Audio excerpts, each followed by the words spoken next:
Hey friends, it's Laura with Laura B. FlossTube. Welcome or welcome back. I'm so glad you joined me today. We are going to continue our video series of making a Christmas tree quilt. Now, if you have been following along, you know that this quilt, once it's together and quilted and hung, it's going to become my ornament display this year for the holiday season.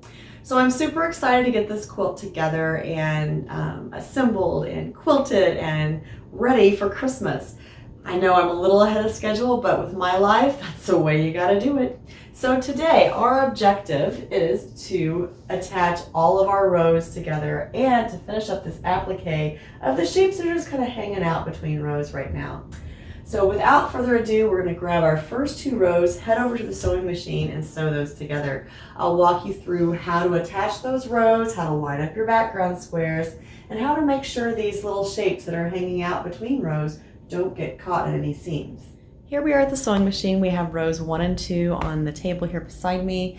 And when I was looking at row 1, and this is the seam, the bottom of row 1 and the top of row 2, I've noticed that I only have that one shape right there in the center for my star that is going to be, it's going to be hanging over or close to the seam to where I have to worry about that shape. So you'll see that I've pinned that point back upon itself on that first row, and now I can just flip these together. Now you know that I am not a pinner, so for these first two rows I'm not pinning anything except this one little shape back so it doesn't get caught in my seam.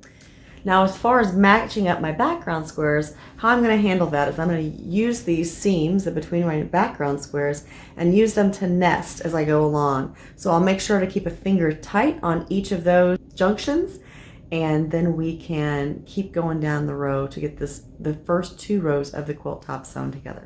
The first step that I'm going to do is I'm going to line up those edges in my first two rows. Put my presser foot down. Now I am going to go ahead and do a little back stitch there just to make sure it's nice and tight. And then right here I'm just going to make sure these seams are nested. It means one's going one way, one's going the other.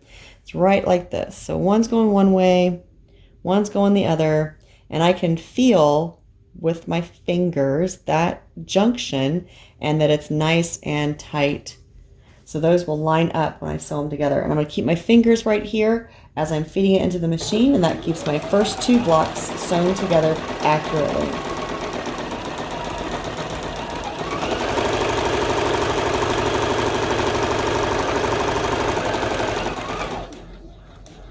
Now at that junction, I'm just going to stop because I know that that is where I have my pieces lined up. And I'm going to continue and do the next thing for the next junction right here. Again, holding those pretty tight because I can feel that. Now I did shift that just a little bit just to get those edges lined up. See how they're kind of sliding on me, so I want to make sure I get those edges lined up. Now if you are not comfortable with sliding things around and keeping your fingers there real tight, please feel free to pin. All right, here's my next junction. My next little quilt background intersection. Now remember, when you're going by these applique shapes, slow down a little bit. Make sure you're keeping some pressure on there because they will shift on you, because that bulk from that applique shape will want to cause that fabric to move one way or the other, and you don't want that to happen. You want everything to be sewn together as accurately as possible.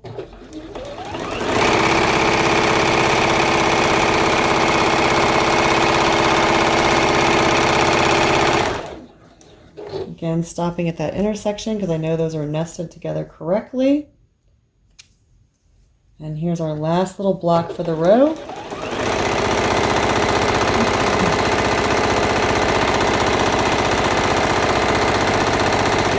And again, I'm going to back stitch at the end of this row. You don't necessarily have to do that, but it's going to help me make sure those rows stay together really nice and tight when I am adding my borders in a while. All right, so now when I open this up, all of those little intersections will be spot on together. Yay. And then the last thing I need to do is just applique this little star point down. Now to do that, I need to change my presser foot, change my thread, and change my stitch. So let me get all of that together. We'll come back and stitch this down, and then we'll go to the next 2 rows. All right, so you may be asking why I would go ahead and applique these down when I have a lot more rows to put together. Well, you know, I don't want to have to move a ton of fabric through my machine when I'm appliquing. So I am going to just assemble these 2 rows and do this shape and then put it back. Now I could have went ahead and put together row 3 and 4 and then assembled row 5 to 6 and 7 and then went back into the applique in those 3 sections and then sewed the 3 sections together, which ultimately I probably will do. The yellow is this is the only time I need to use yellow on this quilt. So I figured I might as well go ahead and get it done. I may assemble row 3 and 4 together and then 5 to 6 and 7 before doing the green. Now I did use a stop stitch or a stay stitch there rather than the back stitch, just because that's going to keep me from having too much of an overlap with my zigzag stitch around my applique shape.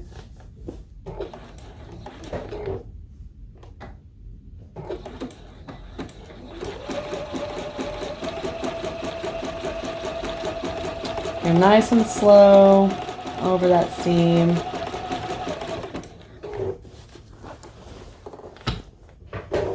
Lift my presser foot a little bit and then put it back down.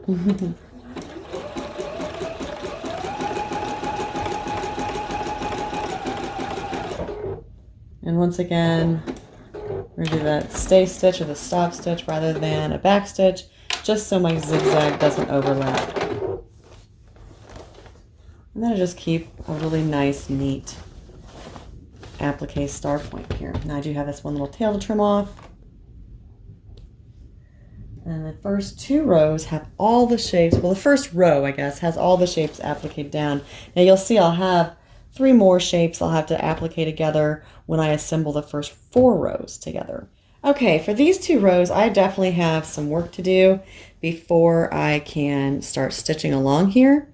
So the first thing I'm going to do is I'm just going to pin these together. And the reason I'm pinning them is so I can remember what edge, what edges I sew together, because sometimes I get a little confused when I have things laying on my sewing machine like this. All right, so moving along here, I'm going to flip this shape back and pin it upon itself. Moving down the row, here's the only other one that I have to do. And again, I'm just going to flip it back and pin it back. Now, if you watched my earlier video, you might remember that I kind of like pinning when the head is away from the seam. This one's not, but it's so far away that it won't be a problem.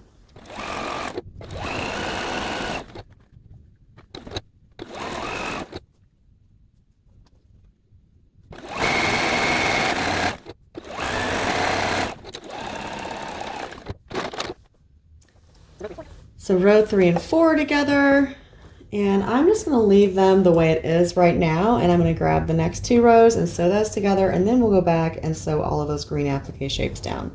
This section is definitely heavier because we have 3 rows instead of just the 2, but we're going to go ahead and work our way through it.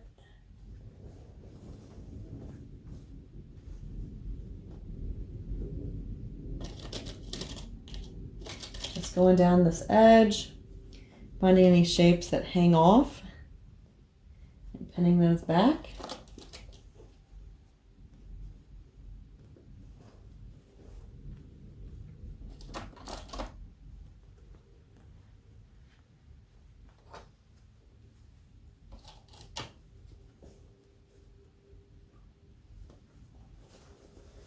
I think that'll do it for this row, and then let's see.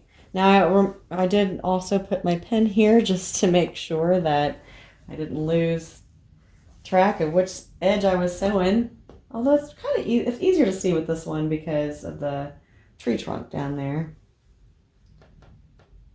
Now this last seam, this last little intersection here, both of the seams, because of the applique, they are going the same way. So I'm just going to stick a pin through there to line that up right on that seam. So I'm going to take my pen and stick it right down that seam and right down this seam. Get those edges to line up. Stick that pen through. It's important sometimes to pay attention to things like that just to save yourself a headache in a little while.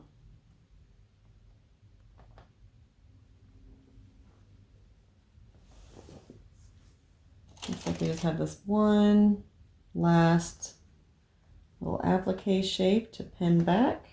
Oops. And then we should be good to go. All right, so we'll remove this label.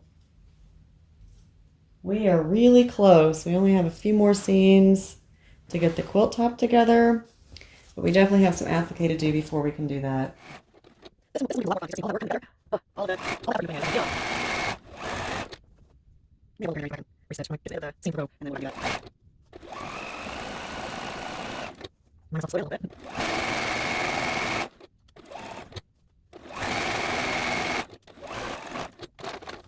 All right, so this is the last 2 rows, and since they're here and happy, I think I'm probably going to go ahead and start with these to applique the shapes down across those seams. I would recommend that you kind of press the seams before you start appliquing all these shapes down, just to make sure that everything is nice and flat and you don't accidentally get any puckers. And then we will go from there. So let me get these pressed, and I'll probably do a little video of just doing the applique portion of it, and then we'll wrap up getting the final rows sewn together, and then displaying our quilt top center on the design board for you.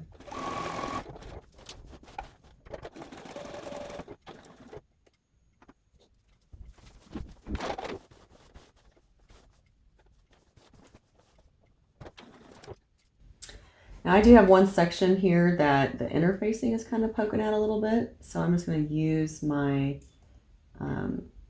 stylus to stick that in.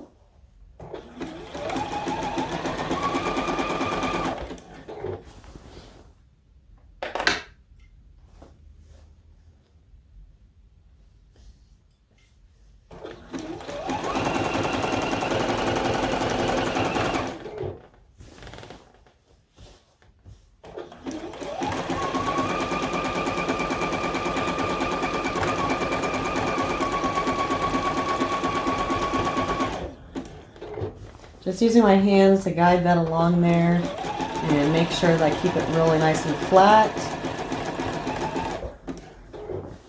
as I'm turning this larger piece of the quilt around. Could you imagine if you were trying to do this on this whole entire quilt top? It would just be crazy.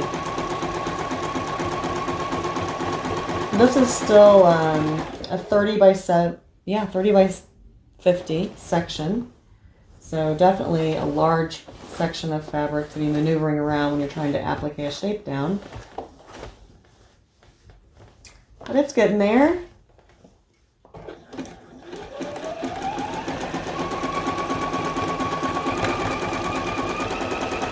Make sure you're not tucking any fabric underneath.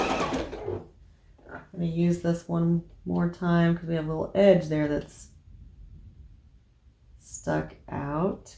You may remember when I was making these shapes, there were a couple of them that I accidentally busted the seam.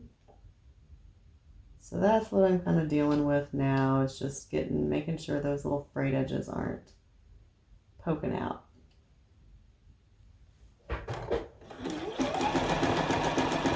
Definitely a lot safer to use a tool than to try to use my finger.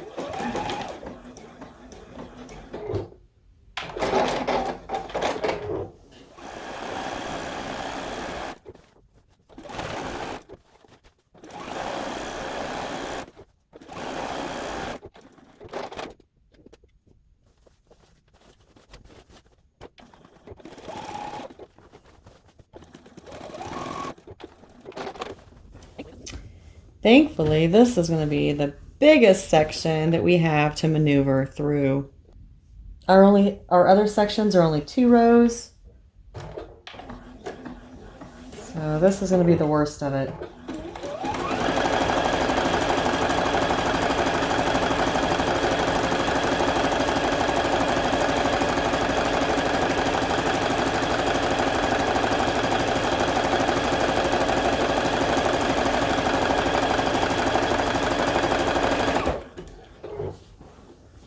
Now, if you're not comfortable appliquing these shapes down, kind of like freely like I am doing right now, you definitely can use some of the Quilter Select Free Fuse or a little glue and tack those down into the spots where they need to lay. Don't ever think that you can't do a little different approach for the same results, maybe even a better result.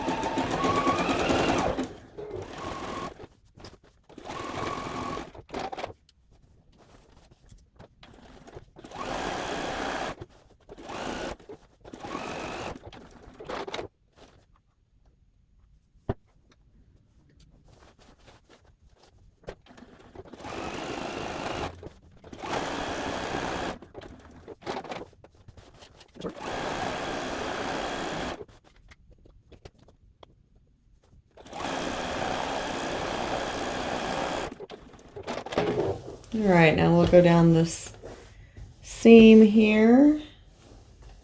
Make sure we got everybody.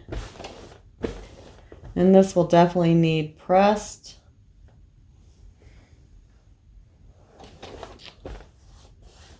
Another good pressing. That's the last 3 rows. That's the bottom 3 rows of our quilt. I'm going to grab the next section and get those greens. And it looks like the top of this row doesn't have any hanging off. There may be some hanging onto it, but there's none hanging off, so that's nice. Now this one should be a little easier because we don't have the 3 rows, we only have 2.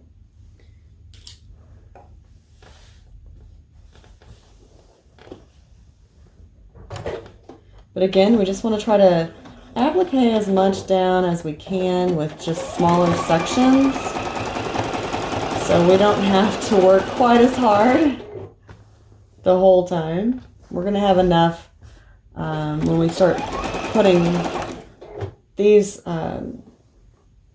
sections together, the multiple rows together with others. We don't have to do all 7 rows at one time. We can take it in little chunks.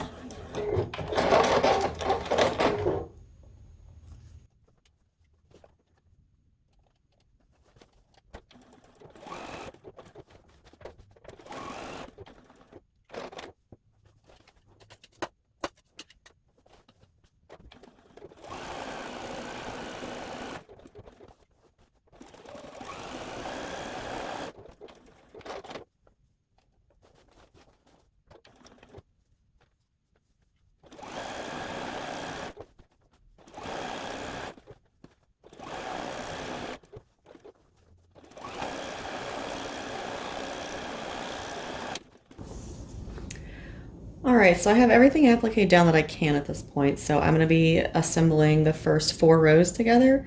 So again, I'll switch my thread, my presser foot, my stitch, and sew those together. Now actually, before I sew the first 4 rows together or the last 5 rows together, I'm going to look at them and analyze and decide which one has the majority of the shapes to applique down. And because I want to applique on the smallest section, right? So I want to look and see if joining row 2 and 3 or row 4 and 5 is going to result in the most shapes to applique down. And whichever one has the most is the one I'm going to do first, because the one I do second is going to be the one that has all 7 rows attached. So I don't want to be doing the majority of my appliquing with the entire quilt top. I want to do it with the least amount.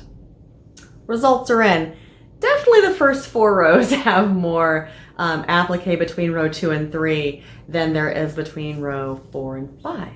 So we will be doing the top 2 rows. I'll sew those together. Then I'll applique those shapes down. Then I'll switch my foot, applique, switch my foot, sew the last 3 rows onto it, switch that foot one more time, applique down those last couple of shapes, and we will have the center of our quilt together.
All right, so we have the last section of the quilt to sew together, and then we have one more shape to applique down across the seam, and then we will have the center of our quilt top together. Nesting those seams together just one more time, just to make sure those intersections are together correctly, making sure the edges of my fabric are together nicely, holding on to the little intersection. I'm sewing along, and I will stop right there so I can get the next intersection nested.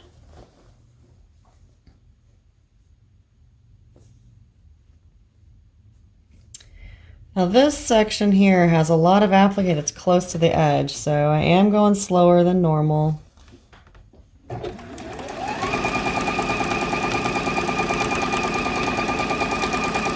See how it wants to pull there? Just kind of guide it through as best you can. If you have a float function on your machine, which I do, you may try to do that. Sometimes it causes the fabric to slide a little too much on you, but you could definitely play with that and see if that helps. Otherwise, I'll just get a really good stitch along this edge, and then I'll go back and make sure that that 1/4 inch seam is good. And if not, I'll adjust it.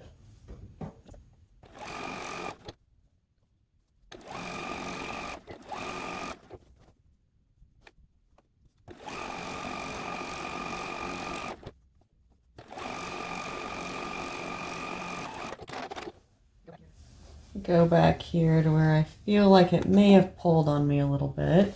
Yep. And we'll run another little stitch right there.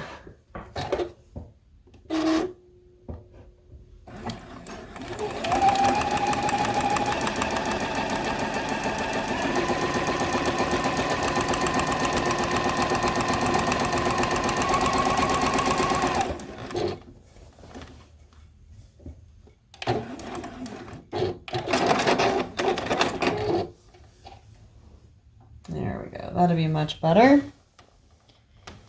Just look to see, looks like there's a little wiggle right here too.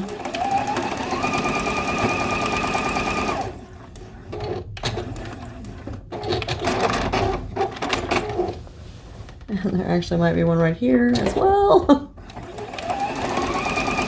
As long as you're shy and not too much, you can go ahead and just fix it a little bit, just like I'm doing right here. If it's too much, then you're going to have to rip. But if it's too little, then you'll be able to just stitch a little bit more.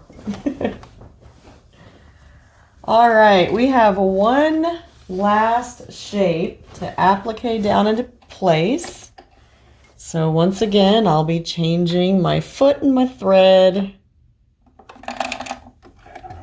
and my stitch. You know, switching from straight to zigzag, I forget that sometimes, and that's a bummer, but switching your feet and then switching and forgetting to switch from zigzag to straight, that's a problem, because then you break a needle. Hits that metal presser foot and whew, that needle snaps. Not to mention, I have a few, my presser foot has a few battle wounds on it because of that.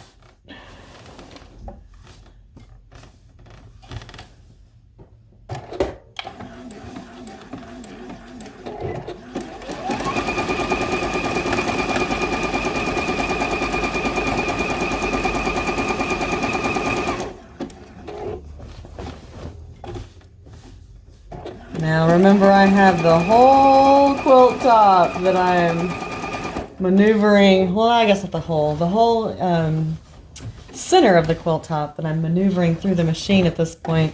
I can't imagine trying to do this for all of these shapes. That's why we broke it down into rows and down into blocks,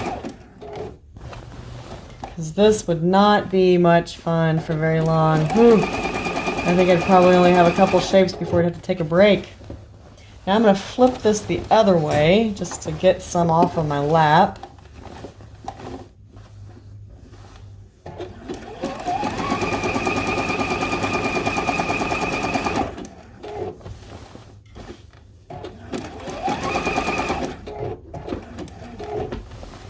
You'll see me stopping a lot more frequently just because there's so much bulk that you're moving through this machine.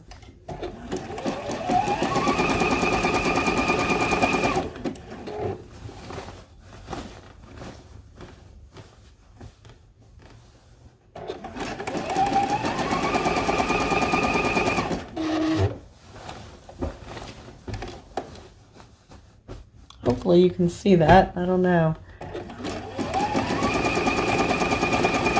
To be quite honest, it's more important that I can see it.